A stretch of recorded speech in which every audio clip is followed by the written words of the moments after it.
Hello, everyone, and welcome back to Everyday English Talk, the podcast where we explore language, mindset, and real growth. I'm your host, Alex, and I'm so glad you're here. Today, we're diving into a topic that so many language learners struggle with: how to stop translating in your head. If you've ever frozen mid-sentence or felt stuck between languages, this episode is for you. And I'm joined today by my good friend and fellow language coach, Jamie. Jamie, great to have you on the show. Thanks, Alex. Super excited to be here and talk about something we've both experienced and helped others overcome. You ever find yourself translating every sentence in your head before speaking English? Oh yeah, all the time, especially when I was a beginner. My brain couldn't stop converting English into Korean first. Exactly. It's like there's a filter in my head. I know the word, but I don't trust myself to say it. That's totally normal. Our brains rely on what's familiar, and your first language is your comfort zone. So translating is just a part of the learning process? Yep. At first, it's even helpful, but over time, it becomes a trap. You get stuck between languages. Yeah, and it makes me so slow in conversations. Because your brain is working double time. First to translate, then to speak. So, I get that translating in your head is normal at first, but why does it make things so much harder later? Because language needs flow, and translating breaks that flow. It's like trying to run while tying your shoes. That's such a good metaphor. I'm always 2 steps behind in a conversation. Exactly. When you're translating every word, you're not in the conversation, you're behind it. And it's not just about speed. I also feel more anxious when I translate. Yes, your brain is juggling meaning, grammar, and pressure all at once. It gets overloaded. And then I blank out. Even with simple stuff. Totally normal. That's the result of mental overload. Too much in your head at once. So I guess translation is kind of like a short-term strategy, but not a long-term one? Exactly. It helps in the beginning, but to truly become fluent, you have to let go of that crutch.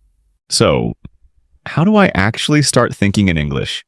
Like, really think in English, not just memorize phrases. Great question.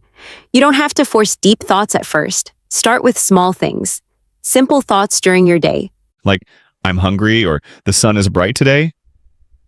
Exactly. Narrate your day with basic sentences in English. Just say what you see or feel. I'm walking, I'm eating lunch, I feel tired. But my brain always switches back to Korean without me noticing. That's normal. So here's a trick. Choose one small activity, like brushing your teeth or making coffee, and only think in English during that. Oh, so I connect one daily habit with English thinking. Exactly. Over time, those short moments build up into longer thinking patterns. What about when I don't know a word? Try to describe it in English, even if it's awkward. Like, it's the thing I use to clean my teeth instead of toothbrush. That's so It is! And it makes your brain think in concepts, not translations. Okay, so now I'm practicing thinking in English during simple routines. But I want to improve my speaking rhythm and pronunciation too. Then it's time to introduce 2 powerful tools, shadowing and story retelling. I've heard of shadowing. That's where you repeat after someone, right? Exactly. You listen to a native speaker and repeat what they say immediately, mimicking their tone, speed, and rhythm. Like being their echo? Yep. Don't pause to understand every word. The goal is to train your mouth and ears at the same time. So it's not about understanding, but more like muscle memory? Exactly. It helps your brain connect sounds with meaning, without going through Korean first. And what about story retelling?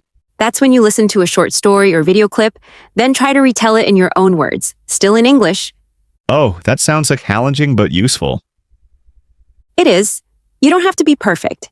Even retelling a 1-minute video builds fluency and memory. I've been practicing these tools, but sometimes I still feel stuck.